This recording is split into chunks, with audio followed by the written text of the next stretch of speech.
नमस्कार, मैं भास्कर भारद्वाज आप सभी का हार्दिक अभिनंदन और स्वागत करता हूं। आशा करता हूं कि बिल्कुल ठीक होंगे। एक गुड न्यूज़ के साथ आया हूं आज आपके समक्ष। दिल्ली में जो जेआर की वैकेंसी स्टार्ट हो गई है आना, तो सबसे पहला जेआर की वैकेंसी आ गई है, दैट इज वीएमएमसी में आई है। ठीक है, 16 सीट है सदरन हॉस्पिटल में। टोटल जो है 16 सीट है और 1 साल की सर्विस है पूरी। जेआरशिप जो इसकी है 1 ईयर की है, कंप्लीट 1 ईयर की, मतलब 1 जनवरी से स्टार्ट हो जाएगा, ऐसा फॉर्म में लिखा है। और वो 31 मार्च तक चलेगा। आपका जो सैलरी है वो 95,000 से लेकर के 1,05,000 के इन बिटवीन होने वाला है आपका। जो टोटल आपको अलाउंस वगैरह जो भी है सब कुछ मिल करके जो आपको मिलेगा, ठीक है, तो ये आपको मिल जाएगा। अब बात करते हैं कि इसमें कौन कौन लोग अप्लाई कर सकते हैं।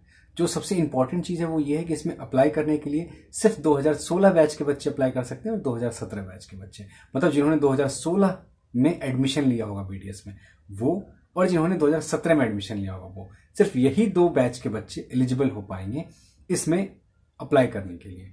ठीक है, जो फॉर्म का कॉस्ट है वो है 500 रुपीज। आप इसको ऑफलाइन भी फिलअप कर सकते हैं, ऑनलाइन है ही नहीं, तो आपको फॉर्म डाउनलोड करना होगा, आपको फिल करना होगा। इन्होंने एड्रेस दे रखा है, उस एड्रेस पे आपको ड्राफ्ट के साथ भेजना होगा। ठीक है, या तो फिर आप सफदरजंग हॉस्पिटल आइएगा, गेट नंबर 2 के पास उनका बैंक है, उसमें डायरेक्टली आप सबमिट कर सकते हैं और चालान वहां से कटवा लीजिए 500 का। ये है इसका प्रॉब्लम। एक बहुत बड़ी कंफ्यूजन ये है इसमें कि क्या दिल्ली स्टेट से आपका रजिस्ट्रेशन होना इंपॉर्टेंट है। तो देखिए, जब भी आप किसी गवर्नमेंट सर्विस के लिए जाते हैं, जीआरसी के लिए जाते हैं, किसी चीज के लिए आप जाते हैं, तो जिस स्टेट में आप कर रहे होते हैं जॉब या कुछ भी, वहां के डेंटल काउंसलिंग से आपका रजिस्ट्रेशन होना सबसे ज्यादा इंपॉर्टेंट है। ये बात बिल्कुल याद रखिएगा, इसमें कोई कंफ्यूजन रखिएगा ही नहीं। ये हर जगह के लिए एप्लीकेबल होगा। सपोज करो कल के डेट पे आपका यूपी में हो जाता है सिलेक्शन, अब यूपी में आपका सिलेक्शन हो गया, वो अब यूपी में मेडिकल ऑफिसर है, तो आपको यूपी का रजिस्ट्रेशन नंबर लेना होगा। आपका बिहार में हो जाता है, आपको बिहार में रजिस्ट्रेशन नंबर लेना होगा। अगर आप दिल्ली में जॉब करना चाहते हैं तो आपको दिल्ली डेंटल काउंसलिंग का रजिस्ट्रेशन नंबर लेना होगा। ठीक है, अप्लाई करने के लिए मे बी आप अप्लाई कर सकते हो, आई एम नॉट श्योर, इसमें थोड़ा सा कंफ्यूजन है, बट आपको दिल्ली के लिए तो रजिस्ट्रेशन नंबर लेना ही पड़ेगा, दूसरा कोई ऑप्शन नहीं आपके पास। जो लास्ट डेट है वो 28 है, आई थिंक सो, मैं देख लेता हूं। हाँ, जो इसका लास्ट डेट है फिलअप करने का वो 28 है, तो आपके पास अभी टाइम है, आप आराम से फिल कर सकते हैं फॉर्म को। बहुत ज्यादा टाइम है आपके पास, कोई इशू नहीं है फॉर्म फिलअप करने में, तो बिल्कुल फॉर्म फिलअप कीजिए। 28 is the last date.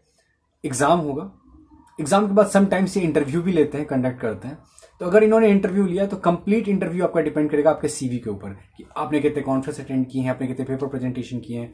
And the most important thing जो आजकल लोग देख रहे हैं वो होता है आपका आर्टिकल, आपने कितने आर्टिकल पब्लिश किए हैं इन योर यूजी। तो ये सारी चीजें बहुत इंपॉर्टेंट है। तो मैं आप सबसे रिक्वेस्ट करूंगा कि बहुत ज्यादा स्ट्रेस ना लें। अगर आपका नहीं हुआ है सिलेक्शन और आपको लगता है कि फ्रेश आपको कोई अच्छा जॉब चाहिए जिसमें सैलरी अच्छी खासी हो, देन ज्वाइन जेआर से। और सिर्फ यही एक जेआर नहीं है जो भी आया है वैकेंसी दिल्ली में, टोटल मोर देन 100 सीट्स आते हैं दिल्ली में। आपको बस जरूरत होती है अपडेट होने की कि हाँ कब किसकी आ रही है। अब स्टार्ट होगी, सबसे पहले इसी की आती है, इसके बाद फिर आरएमएल की आ जाएगी, एलएचएमसी की आ जाएगी, यूसीएमएस की आ जाएगी, मौलाना आजाद का आ जाएगा। बहुत सारे कॉलेजेस हैं जिनकी आपको, बहुत सारे हॉस्पिटल्स हैं, हर किसी में 5 सीट 10 सीट, इन सबसे ज्यादा जो सीट आती है वो यहीं पे आती है। इंदिरा गांधी में भी आएगा, अभी 2-3 सीट आ जाती है। तो आपको इजिली होता है, ये इजिली मिल जाता है, कोई बहुत ज्यादा टेंशन लेने की जरूरत नहीं होती है। ठीक है, तो अगर आप लेना चाहते हैं, पार्टिसिपेट करना चाहते हैं इसमें, तो प्लीज पार्टिसिपेट कीजिए। और मोस्ट प्रोबेबली जो इनका क्वेश्चन पैटर्न होता है वो लास्ट ईयर का, आप अगर 2 साल का नीट का पेपर उठा के देख लेंगे तो जो क्वेश्चन वहां होंगे ना, सेम क्वेश्चन वहां भी होंगे, आपको मिलेंगे। क्योंकि अब जेआर के लिए कोई क्यों क्वेश्चन बनाएगा, इतनी मेहनत क्यों करनी है।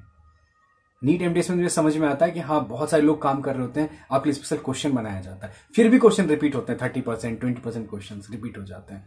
तो जेआरसी में वगैरह में जो क्वेश्चन होते हैं, अगर आप लास्ट ईयर के क्वेश्चन पढ़ के जाएंगे ना, मतलब नीट एमडीएस के 2 साल के, मतलब करंट और उसके बाद वाले ईयर का, तो लगभग क्वेश्चन आप सॉल्व करके आ जाओगे। सेम टू सेम क्वेश्चन होता है मैक्सिमम टाइम। तो प्लीज अगर आप पार्टिसिपेट कर रहे हैं तो अच्छे से कीजिए, और 2 ईयर का तो क्वेश्चन पेपर बिल्कुल सॉल्व करके जाइए, देख करके जाइए आप एटलीस्ट, तो आपको बहुत हेल्प मिल जाएगा।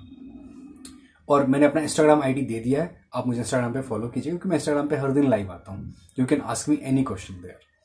सो ऑल द बेस्ट, फिल कीजिए फॉर्म और मुझे भी अपडेट कीजिएगा जिन जगह सिलेक्शन हो जाएगा। All the best, bye bye.